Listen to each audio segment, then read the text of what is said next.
Money FM 89.3, the best of Saturday mornings. Saturday morning sit down. And welcome to the sit-down conversation. Today's guest is Brent Barnes, corporate trainer, tsunami survivor, one of the fastest senior swimmers on the planet with 19 Masters world records and a career that's outpaced even some Olympic legends. Brent is gearing up for his participation in the World Aquatics Championships here in Singapore. He will compete on the 11th and the 14th of next month of August, from childhood swimming in Kansas to record-breaking sprints in Kyushu. Brent proves that age is just a number. How is that for a lead-in, Brent? What do you think? Well, you're humbling me. I appreciate the promotion, guys. Thanks. We're happy to have you here. Look, what you have done over your swimming career, and we won't take anything away from your professional career, but your swimming career has really been amazing. Give us kind of an overview. You swam in college, you swam competitively and won many championships. You've just kept it going all through your life. Yeah, exactly. Well, it started a long time ago. Shout out to my mom. She was swimming with me up to September 1st. I was born on September 3rd, so I got a bit of a head start. And both of my parents were my coaches in the summertime. So, like you said, I got to college. And I got a little scholarship to swim at the University of Kansas, known for basketball, not swimming. Jayhawks, right? Exactly. Yeah, there you go. Great basketball school. Yeah. And I had a little scholarship. They signed me for, I think, books. They paid for my books, my pencils, and erasers. And I was a basketball player in high school. And I just switched to swimming in college for the money. I needed money to get through college. Yeah. And I swam in college for 4 years, never reached my potential, so I guess it kept me hungry. But you started even younger. I'm reading 10 years old. You were ranked 4th in the U.S. Is that correct? Yeah, it's strange. Back in Kansas, we have lots of ponds, but not a lot of pools. So we didn't have indoor pools. So we had to swim in the summertime. So we were a bit handicapped. But as a kid, my parents ran a pool, and every day we played tag, and every day we were sprinting back and forth across the pool. And how could somebody in 10 weeks become number 4 in the U.S.? And it was because we played tag every day. You must have been impossible to catch. Well, we had some fast swimmers. Yeah, it was great fun. I had a bit of a big mouth as a kid, so at the pool it helps motivate you when the big boys are after you. Yeah. So it paid dividends. Otherwise, you get caught and dunked and held underwater. This is going to sound like maybe a weird question, but what is it about swimming that you have enjoyed? You know, some swimmers talk about the it's quiet. You know, they're just focusing on themselves. It's obviously a very singular sport, right, versus a team sport. What is it about swimming that you have enjoyed so much over the years? Well, can you nail it down? Well, I think it was associated with so much fun as a kid. You know, swimming and playing tag and the camaraderie. And as I got older, you realize the race is against yourself, and it's against the clock. And so I love chasing the clock and trying to get from point A to point B faster than I did last year. And I guess because I didn't feel I reached my potential when I was younger, it's a chance to redeem myself.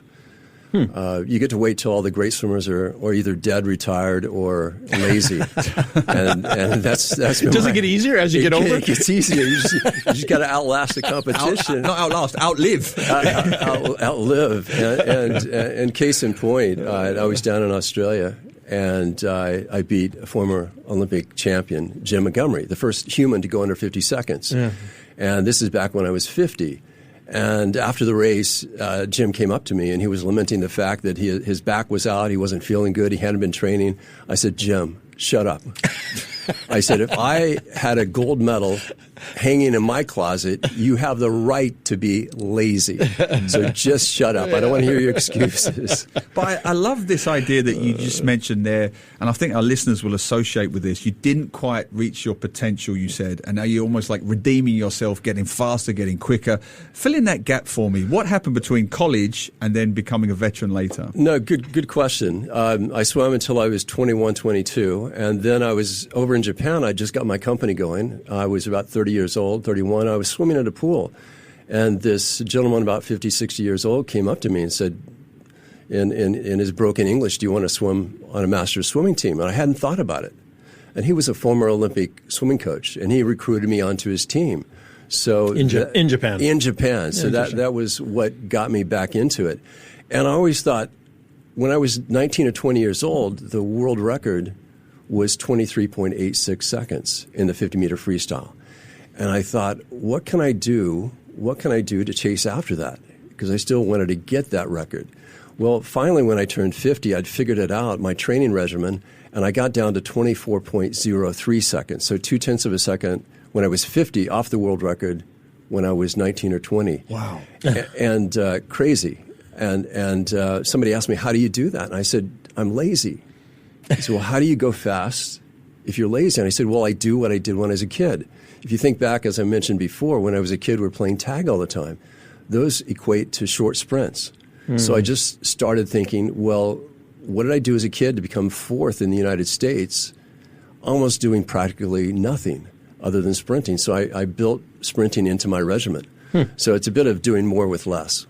So you're 66 now, right? Okay, so from between age 50 and 54, you had the world record, 24.08, faster than the 1980 championship time. You were ranked fourth as a young kid, as we said. Sure. You have done, all of these other amazing accomplishments in the pool. Do you have any that really stand out to you as the one? Is it breaking that record? Yeah, breaking that record when I was 50, coming close to the original world record for everyone, was probably my biggest accomplishment. I didn't swim in high school because I played basketball. We didn't have a pool. So my time that I swam when I was 50 was fast enough that year to win state championship. Right.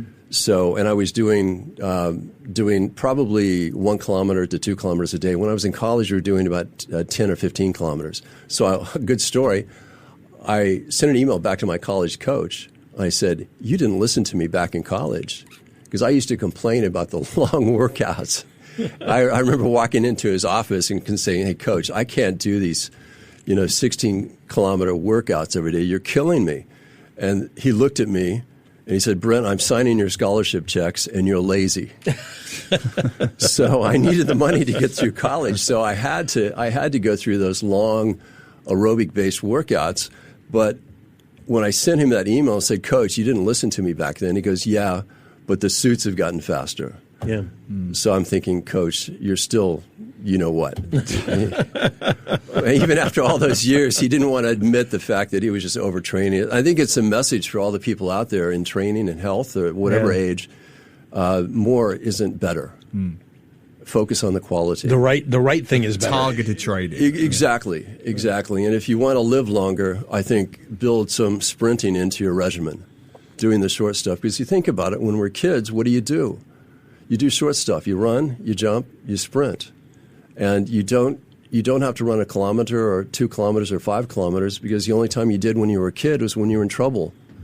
And your gym teacher made you go run a mile or so. And you're doing coaching now, right? No coaching. I thought you were coaching some. Doing executive coaching. No, but not in the pool, not helping folks? Not in the pool, yeah. Got it. No. Okay. And we are back with Brent Barnes, who is a master swimmer, a champion, taking part in the World Aquatic Championships, swimming on the 11th and the 14th. Tell us about what's coming up for you at the championships. Good question. The 11th, I'll be doing the 50 freestyle, and unfortunately, it's in the morning too early. I don't like to sprint too early, but I'll have to get up that day. And what time is it at? I think it starts around 9:30. 9:30. Like I said, I'm a lazy sprinter, so I'd rather hunt in the afternoon rather than in the morning. And then on the 14th, we have a chance to, or I have a chance to also go after the world record by leading off a couple of relays. I have some friends and a team in Japan coming over.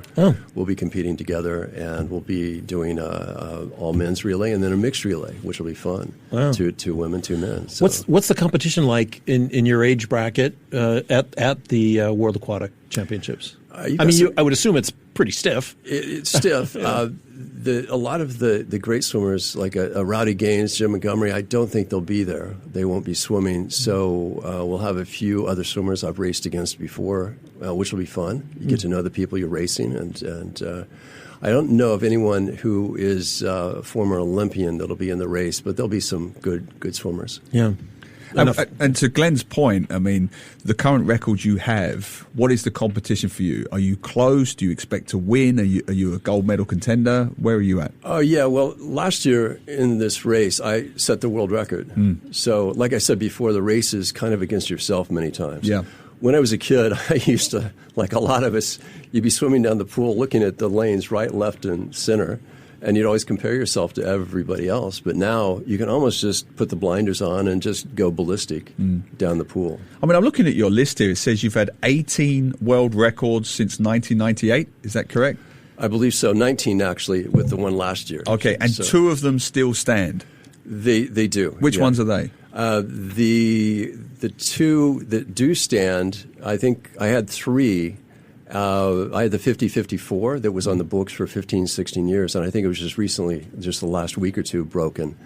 And so I had to give a shout out to the Japanese swimmer who broke that world record. And how old is he? He is 50 now. See, that's just cheating. Yeah, I mean, he's got 16 years on you. It doesn't almost seem fair. So he got the book, the record that was on the books, but I still have the 55-59. And then I was out for 4 or 5 years, and then I resumed my career and picked it up from the 65 to 69. So I'll be going after my world record that I broke last year in Japan. Yeah. Are you feeling good about it? Feeling good. Yeah. I am, and I've got to thank my wife for that record last year because I missed it in the open race, but then I redeemed myself in the relay by leading off and said, she basically said, stop feeling sorry for yourself. Did she pull you aside and say, quit being lazy? She said, stop pouting, princess. Yeah. And put on your big boy swimsuit. Exactly. So she said, you've done the work, you put in the training, just go do it, enjoy it. And I did. And so great advice. Sometimes you need to get, reminded. Vera's with us in the studio now, smiling.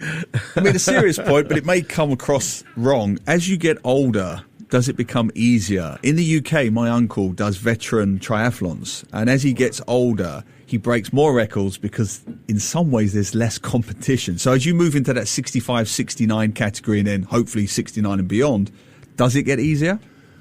Good question. I'm hoping it will. I mean, that's the strategy, like I said before.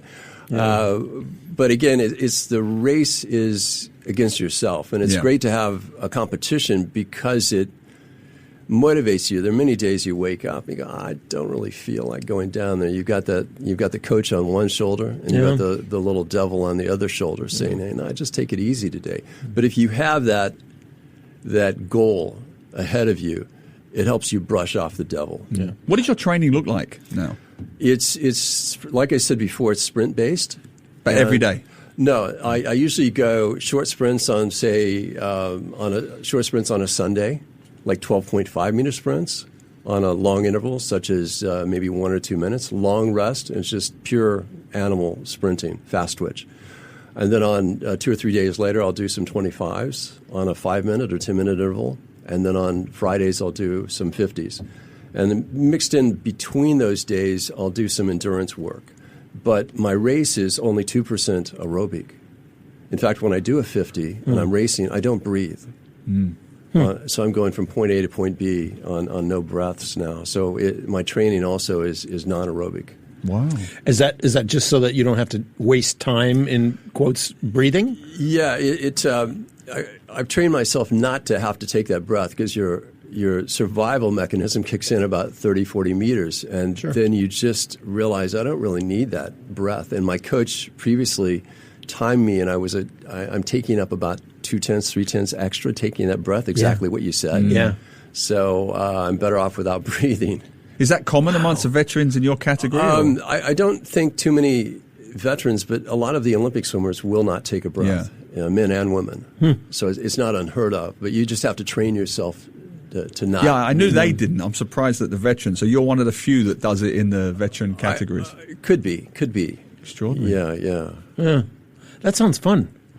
What's that? Everything, just like learning how to swim in a way that's obviously super competitive, but knowing yourself well enough to know that you can hold your breath for that amount of time. Yeah, it's mental, and like I said, the race is against yourself. So I like going down and challenging myself. I like that, and as we get older, we have to find ways to stay relevant and feel good about yourself. And I think for all those listeners out there, master swimming is a great way to do that. And it's low impact, and you're going to meet a lot of great people and get to travel. And a lot of swimming pools around Singapore. So a lot of no shortage of places to train. A lot of pools here.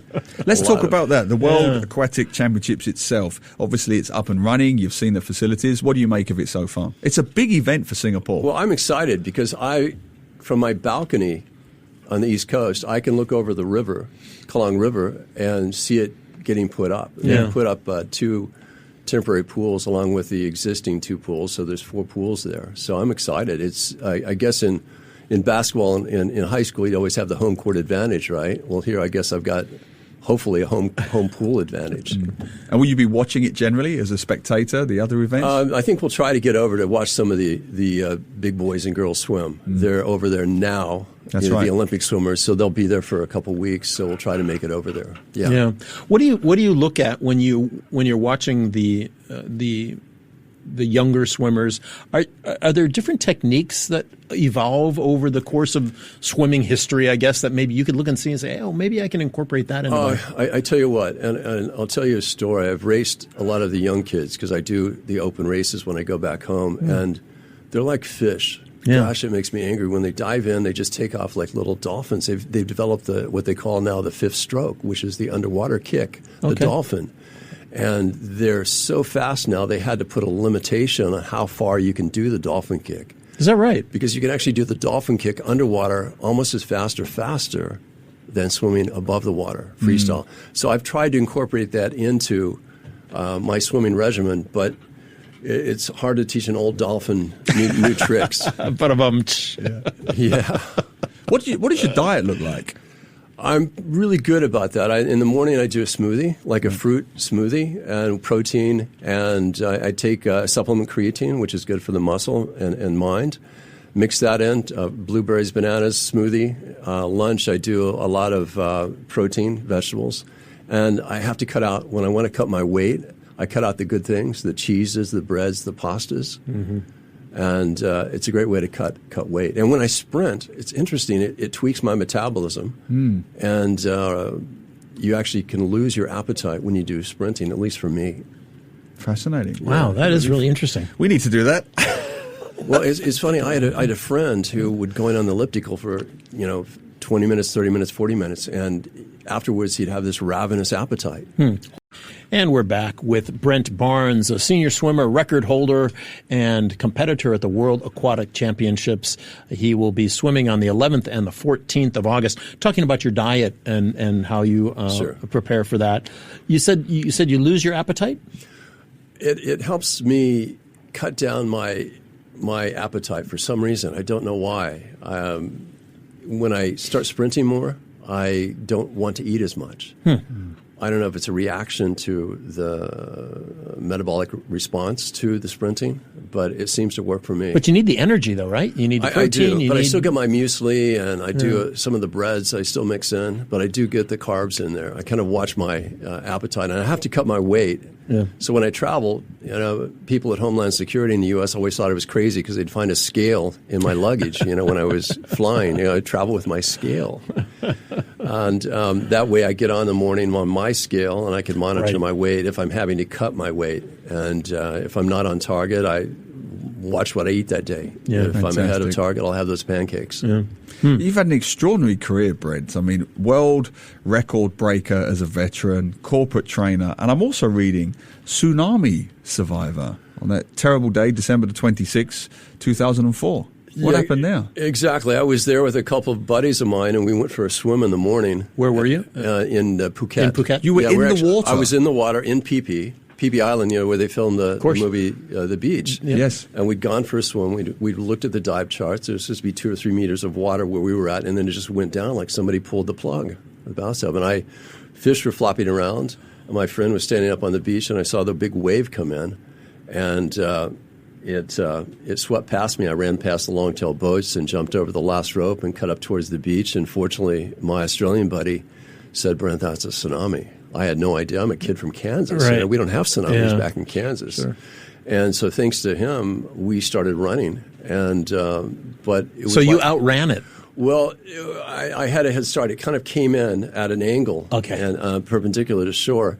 And we had a chance to run, but it was like a Indiana Jones movie because as we were running, people from the opposite beach were running towards us. There's 2 opposing beaches there in PP. Yeah. So fortunately, we knew the lay of the land, so I made a right turn and made it up into the hills. Up the hill, we got away. How high was the wave that was coming towards you? You know, it wasn't.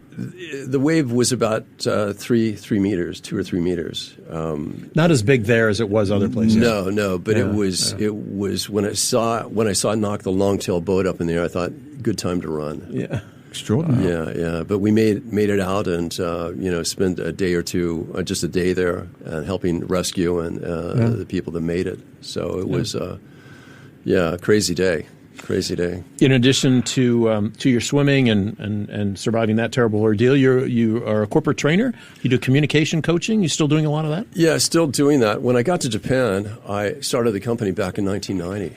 You know, I got a call from Bank of America when I'd started my company and said, "Can you teach email writing?" And I went to the bookstore, couldn't find any good books, so I panicked. And I was never good at English. My favorite class back in school was recess. And so I ended like many of us ended up having to write the email textbook, myself. And it went well at Bank of America. They introduced me to Goldman Sachs, and before long, I had a book going, and I was just emailing was in its infancy. Yeah. I just was at the right place at the right time. And that's how I built my company. And today, that book, I think, has sold about 60, 70,000 copies. And I brought you guys a copy of the 88 Secrets to Business Miscommunication. Miscommunication, exactly. What's the biggest challenge now? I mean, we have generational challenges with Gen Zs and younger generations who communicate very differently. One word and an emoji is communication for my kids anyway. Exactly. And it's interesting. My wife was telling me about this class in the UK that they're teaching that younger generation how to communicate face-to-face. Yeah. And I think that's a challenge because people have gotten sucked into everything's digital and it's not verbal. So and that's a challenge for the younger people. The challenge for me as a company is AI. How's AI going to impact the corporate training field? And that's is it a friend or is it a foe? Yeah, fantastic. Final question from me. Sure. What's your ambition for this championships? What do you hope to come away with? Oh, well, I unfortunately, after having 19 world records, you kind of set the goal of a good swimmer is when you set the world record. Wow. And that's my target. Your next goal, of course, is to win. And if I do the first one, I'll be quite happy. If I win, I'll be happy. And if I don't, I'll be unhappy. That's how I look at it right now. So it should be exciting. So you've never lost that drive, that energy to win? No, I guess I haven't grown up. It's not just about the participation for you. You've got to win. But it's the excitement. It's the excitement and the buzz. And as you get older, the butterflies never get old. Right. Yeah. Fantastic. We wish you all the best next month. Neil, Glenn, thanks so much for having me, guys. No, it's a pleasure. You should get down and watch this guy, Brent Barnes, taking part in the World Aquatic Championships. Yep. Thanks, Brent. And we'll be looking for you in the pool. To listen to more great interviews, download our podcasts at audio.sg or download the audio app. That's AWEDIO, audio at the App Store and Google Play.